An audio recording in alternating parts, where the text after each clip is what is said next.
Welcome back, everyone, to another episode of Sisto Says, powered by Design 2147, a New York City code and expediting firm.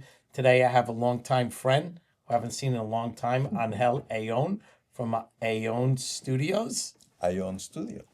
Good to see you, my friend. It's been a long time, my friend. I know. So the power of people. Yes. I always start my show off about talking about how a guest gets to come on the show. And actually, it's pretty easy. All you got to do is reach out. But Angel and I go back a long way. When design first started 38 years ago, one of our biggest early clients was WASA, Mike Adams Slave and Associates. Mm-hmm. And there was a gentleman, to give you background, that when myself, Dominic, and Sergio, the three partners, we worked at a plumbing company. And when we worked at that plumbing company, we did drafting and we did shop drawings. We did coordination drawings, everything related to plumbing and mechanical and sprinkler. And that's really how we got a lot of our background besides going to City College together. But there was an infamous person who worked there before us. And his name was no other than Len Franco. Your mentor. Len Franco was my mentor. He hired me at WASA, and he's still a really good friend. And I'm going to see him for lunch in the next few days. So. And actually, we still talk to Lenny. He's a good friend. And it's amazing how a college professor once told me that if you go into the world of architecture in New York City, it's very incestuous. And it is, there are so many connections in so many places. So you have a great story, Angel, and I'm glad you're here to tell us a little bit about today. But your travels to come from Cuba to Washington, D.C., to make your way to New York City to be, I want to say, a conservationist for our landmarks and our buildings. So tell us a little bit about that journey, because it really is interesting. You know, most of us say, oh, well, we grew up in New York City. We went to City College or New York Tech or Columbia, and we became architects. But here we have a different path. So my dad is a contractor, and I tell people I've been on the job site since I was 6 years old. And I always hated it. Hated smell cement on my hands, getting up so early, having to go to sleep and so hot. early. Oh, gosh. But I had all that background on me, and I grew up. I went on to become an architect. I went to School of Architecture there. And then when I graduated, the options over there were either you go to work for tourism or you go to work for preservation endeavors, and I chose to go with preservation. And Old Havana is an amazing place. There's so much going on there. Plaza Vieja was being demolished. All this construction and all this stuff, and I was just right there at the place where they were doing all that, and then they were teaching a master's in historic preservation there, and I was like, all right, I'll take the master's in preservation, and I fell in love with the stuff, man. I fell in love with the notion that you have this dilapidated place that can be repurposed. Exactly. That had value, it had meaning. It doesn't look that good right now, but you can learn how to read it and how to bring it back and how to change it and make it work, make it functional, make it livable, and then just bring something that has character, for meaning. It's funny that you bring that up because last week, I celebrated my 36th anniversary with my wife. And she says, well, what? Yeah, thank you. She says, what do you want to do? I said, well, you know what? I want to go up to Buffalo, New York. She goes, the only thing in Buffalo is the Niagara Falls. I said, no, there's some pretty good hidden gems. And she says, what are you talking about? And she's been to a couple of other Frank Lloyd Wright buildings. And we decided to go to the Martin House and to go to Great Cliff. And when we were there, she loves it. Mm-hmm. She knows nothing about architecture, but she loves the story of the people who live in that home. And I think that's the part that I love about landmarks, is the history of it. Why? It's not just putting it back together, but understanding who it was built for, why it was built, what was their mission statement when they were building it, right? Exactly. What were they trying to achieve? And what's our job to uphold that? How did they bring that guy from Wisconsin all the way up there to design an amazing house for them? And in that case, also, the amazing house, right? The experience, 15,000 square feet. the experience of space. Nothing like going through this little, little Well, vestibule, you and then probably you can't go fit up. in most of them. I It was know. perfectly designed for It's me right because here. they say he built the perfect house for a man who's 5'7". So I was perfect. So at 6'2", I always struggle a little bit. Oh, But forget then it. a few more steps, and then you get into a Right. bigger He place. And compresses yeah, you to bring you exactly. up. So But what was amazing about that, and we talk about preservation, how the building changed hands and how they added additions and they did. And then the conservatory went back, found the original plans and says, okay, we're going to bring it back. But if you think about it, he created the open floor plan. Because everything else, Queen Anne, Queen Victorian, Tudors, they all had these chopped up spaces. too many walls. Right, too many walls. And but the part that I love about New York City, and we're working on a project right now together, which is a library, but anything in preservation, when we get the jobs and you talk to the architects, they're so passionate about the history of it, the people that live there. And that's not easy because now you have a client that needs a function and a program, but yet you have to achieve this and that.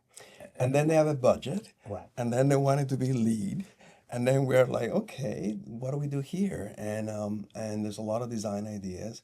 I actually was there this morning, checking out the probes. We made a whole bunch of probes At the library? At the library, yes. And I wanted to see the probes. I told my staff, I want to go there. One of the things, this library had to be designed to LEED standards. So the big question there is, how much insulation should we include on those walls, and do we have any room for insulation?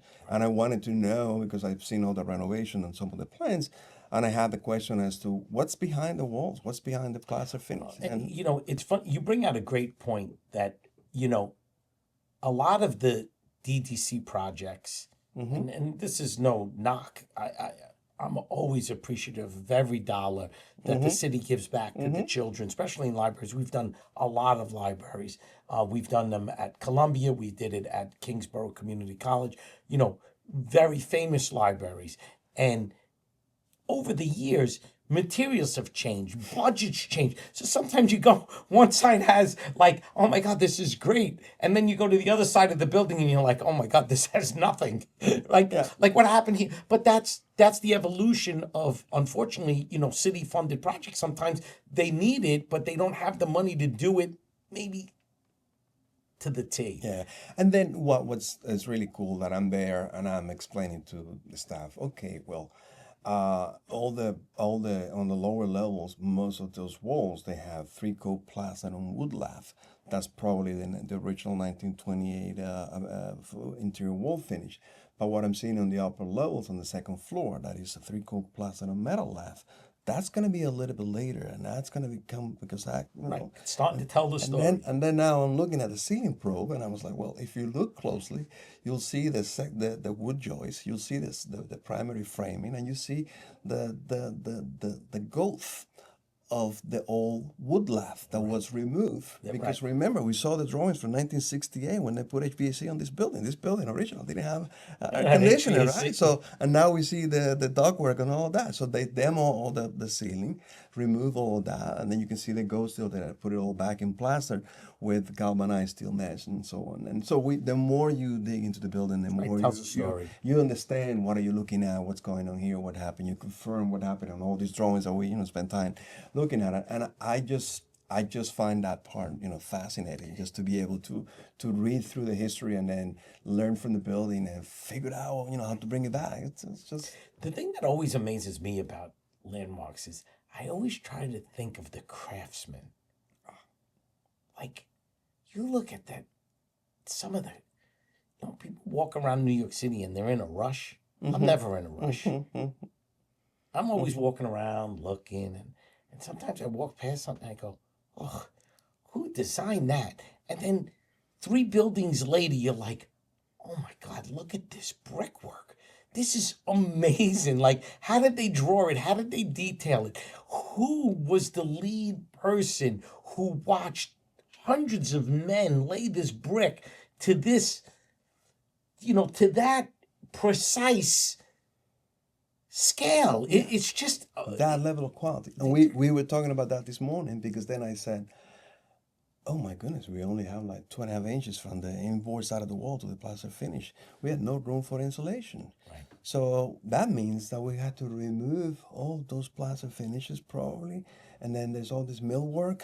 And if you can remove it and salvage it. But the back of the library is round. So that's in that room. If you remove it, when you build up the wall and you try to put it back, it's a different right eye. So it's not going to fit in. So how do we deal with that? And there's always cost. Yes. You could make it work, right? Everything has a lot of value. Everything. And that is actually what the preservation specialization, or the preservation background really comes handy. You try to understand what has value, what can and cannot be done, what should or should not be done, and then try to strike the right balance between all these conflicts and interests. It's funny how the landmark preservation, right? So a good colleague of ours, and we do a lot of work with them. Shout out to Annie Holford Smith, right? Who was part of Landmarks for a long time, and she came in and she did the show, and she was awesome, and we talked about it. And as code consultant and expediters, we get the greatest landmark questions. They'll call us. Architect, could be a contractor. A lot of times, most of the time, it's the contractor, never the architect. But sometimes architects call us and they'll say, well, I don't understand. The building code says we have to put in fresh air to our boiler room, but they won't approve us to put a grill on the front of the building. A hole in the wall. And I said, no, it's not that they won't approve the grill. They don't like the grill that you want to give them. So you have to go do your homework. You got to go back. Was the building built in 1928? What did the louvers look like in the front of a building? They're not saying you can't have it. What they're saying is you can't put a 2025 grill on the front of our building that was built in 1904. So it's funny how they're like, oh, they won't let us. No, they'll always let you. You just have to adhere to what the time and what the architecture meant at that moment. And I actually think that, yes, that actually makes it harder. Because sometimes you just can't do the obvious. You can't just do it the easy. You can't just, put the grill right there. You got to love it. You have to think it through to figure out, what do I do? Because it's not just that room. It's all what comes with it. And how do I fit it in? And, it can't be here. It can't be there. We had a call a couple of weeks ago where they said, the doors aren't functional. We're losing way too much heat. We don't have a vestibule. They're too big. They're breaking. And I said, okay, great. And they're like, well, we want to remove them and put something else back. I said, okay, well, then you're going to need a really, really strong architect with preservation. And I can almost rest assure you that they're not going to want to take the doors off. They were going to try to find an alternate method to put a heat curtain or to do something. Do something else. Right. And I even as the code consultant, I was steering them in the direction that I knew that if they spent 3 months trying to figure out, and these doors were beautiful. They were bronze doors. I mean, but I get it. Every time they opened it, the wind was blowing right through it, and you had a second set of doors. Right, so they had to create a vestibule. So it's interesting, but definitely I found over the last couple of years of the people that I've interviewed that were in the landmark preservation, like yourself, is that the mindset is quite different.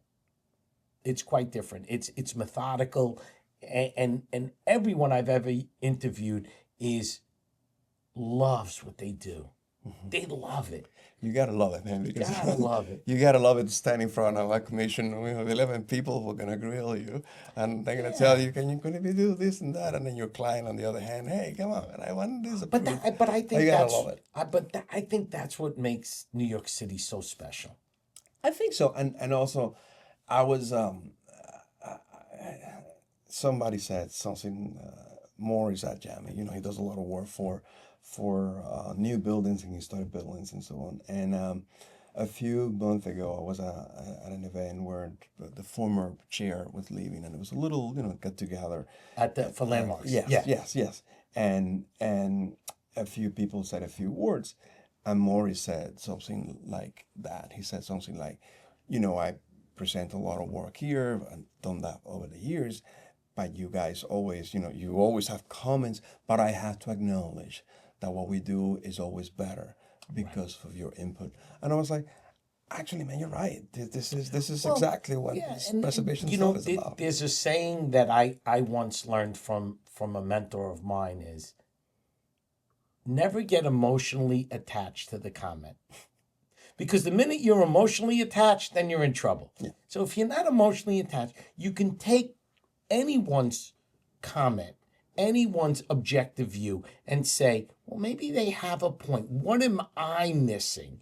And I think that that's part of landmark preservation, that you see it a certain way, someone else could see it in a certain way, and then there's history. And once you blend it all together, there's always a compromise, right? And we do a lot of townhouses, a lot in Brooklyn, and on the Upper East Side and the Upper West Side. And people come to me, well, why do I have to paint my windows brown?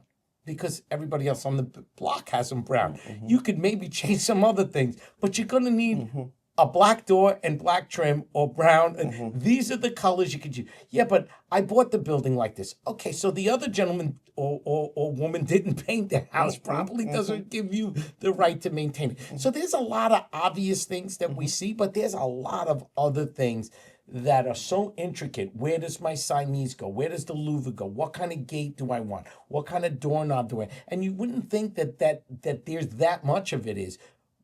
Sometimes it doesn't go down to that detail because the preservationist already knows. Yeah. You know. And that's where we can make a difference, right? Someone who has the skill set and the understanding of what the landmarks rules are. What are the precedents? What are the standards? What are the standards? But also what's appropriate, right? What's gonna fly and what's not gonna fly, right? You know that building, the front of the wall, it's not gonna fly. Don't even think about it. Don't right? put the Siamese right there. You Right? know they're not going to accept Don't it. give me a chrome Siamese, Right. right in the front. No, you know what? There's bronze. We know that. Right. And it looks way better than that chrome thing. Right. So having that background and understanding, it's really part of what we contribute. And you're right. You have to be careful. You have to be methodical, because you have to come through all that is being proposed, everything, and think it through. How could it be? How can I make this better?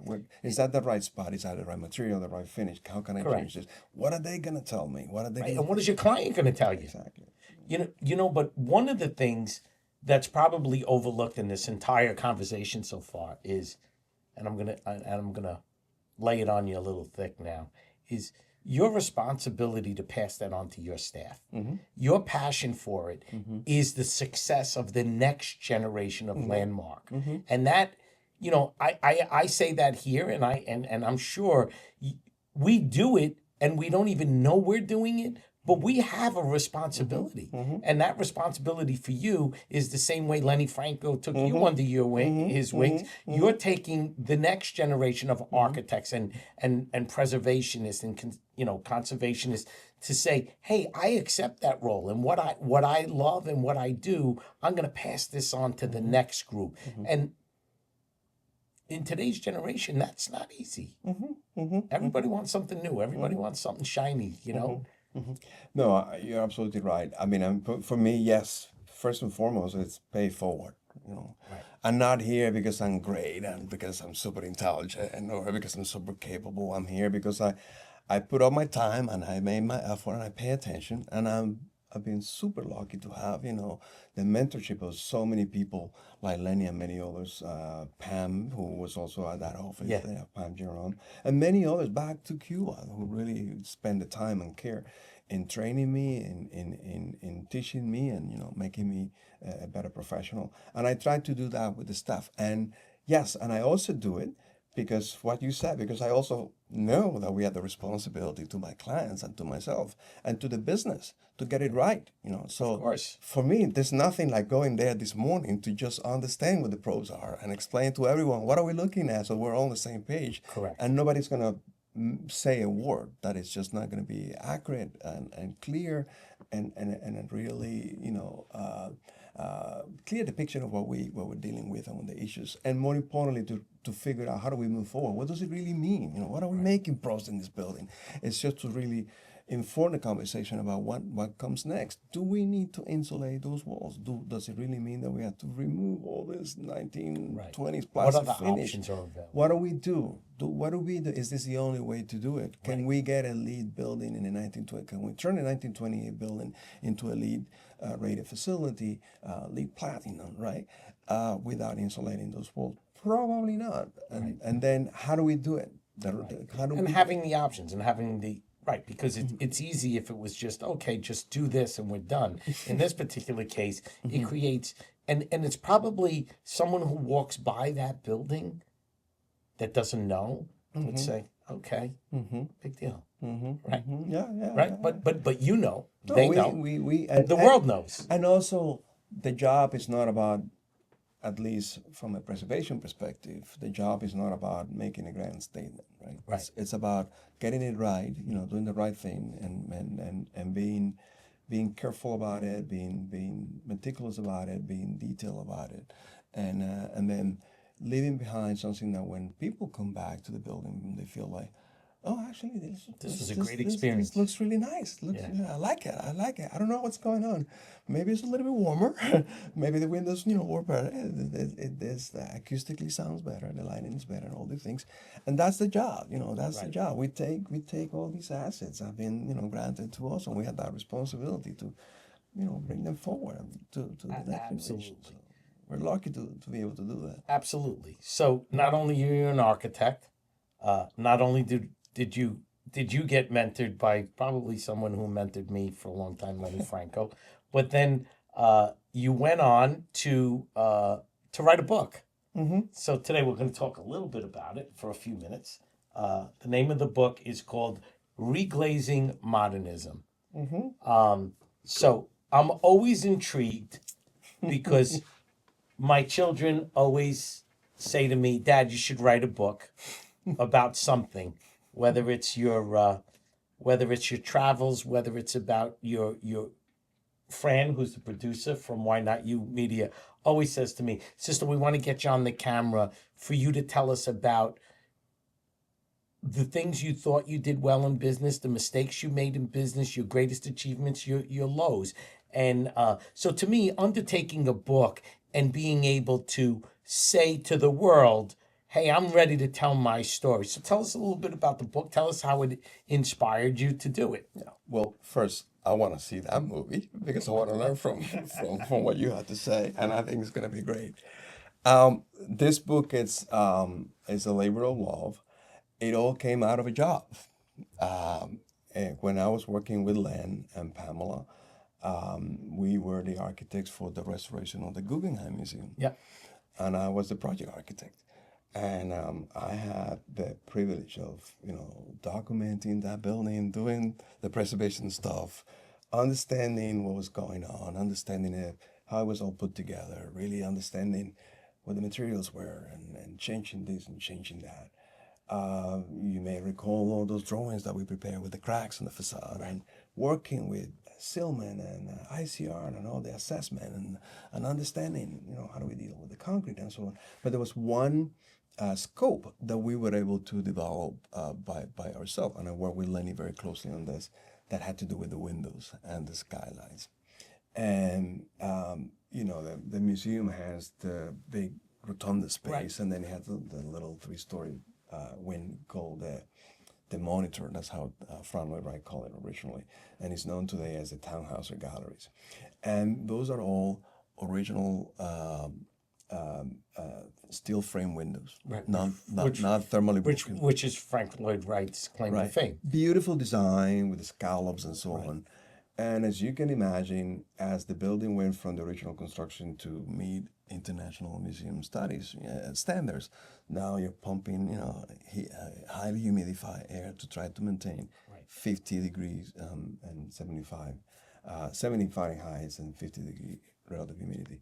So in the winter, there were a lot of issues about Right. the performance. Those steel windows were terrible. So we had this amazing situation of having original steel frame windows designed by a prominent architect and a very distinguished prominent building that were in really good physical condition, but performed very poorly. And then we went through the analysis and trying to figure out what do we do? Do we do this? Do we put it? How we do this? And I remember that we presented 18 options to the Landmark Preservation Commission, and we said, and I this is one that I work with land, back and forth, and it was really amazing. But we concluded at that time that in order for us to be able to represent to the museum, that the dollars that they would spend would be spent wisely and would prevent any kind of issue, not just in Functionality. in terms of condensation, but also, the museum is all about the relationship between the interior and the exterior, the views of Central Park and so on. Imagine when you're there, it's all foggy. That doesn't work. So that we would actually do something that would be appropriate. And at that time, replacement with the thermally broken steel frame system was the option that we figured that it would be, more suitable. And we went out to ask people, well, do you have a thermally broken steel frame system? And they said, no. And we said, how come? And they said, nobody's asking for that. And this is 2004, 2008. And so we went ahead and designed a custom steel frame system that, to my knowledge, was the first thermally broken steel frame system installed That's a big deal. in America, and it's still there, and it's still performing very well. But that it really made an impact on me, because it made me think that actually it's kind of like the opposite of everything I knew about preservation, where you treasured the original historic fabric, especially if it shows exceptional design, all the things that we knew. And then it made me really think about, well, is this what happens with modern buildings? Do you just remove it all? Does it have to be replacement? Are there any other ways to do it? And we did that work. I'm proud of the work we did. I think it's still performing, and that was the right thing to do. Of course. But the more I look around and the more I learn about other projects, oh, look in that building, they did this. Oh, look at this other, they did this. And eventually it became very clear to me that this was not just It wasn't a fluke. a personal thought, but there was a professional issue that needed to be addressed in terms of what were the appropriate intervention approaches for modern glaze enclosure that are so relevant on defining the character of modern architecture. So in 2014, when I went on my own and I started AYON Studio, I thought that I would have all the time in the world, and I say, oh, I'm gonna apply to this mid-career fellowship, and I'm gonna get some funding to see if I can, do this reglazing modernism. I had a good name on it, and I got the fellowship, and I did the research, and I put together a number of case studies, and man, when that was over, it was very clear to me that could not be a PDF in some non-profits organization's shelf, that it really needed to be put out there. Oh, good for you. So the book has 20 case studies in the U.S. and throughout the U.S. and Europe of significant modern buildings that had some type of intervention on their steel frame assemblies, and we are presenting those case studies through the three main intervention categories of repair, or restoration, rehabilitation, and replacement. Yes, replacement is also appropriate when pertinent, but not always. And it's all about trying to put our options and create a discussion, right, about what are the options, what are the appropriate different intervention approaches. It's about learning from other case studies and disseminating information, creating best practices, and creating a conversation about, what do you do with these kind of buildings, and who did what, but also why, and what exactly was done. And Incredibly interesting. so, Incredibly interesting. As we wind the show down, when I was a young man before I went Brooklyn Tech. I had a friend of mine who was my mentor. His name was Joe Simmons. He went to Cooper Union at night. And I'll never forget, I was probably 12 or 13. He had an apartment on West End Avenue. And I went to see him. And he had his studio in his apartment. And he once said to me, he said, you know, sister, when you leave here today, a window will never be the same for you. You will never look at a window the same way.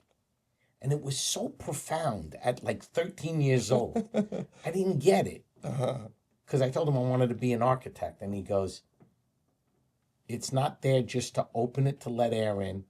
It's not there to open it and let light in.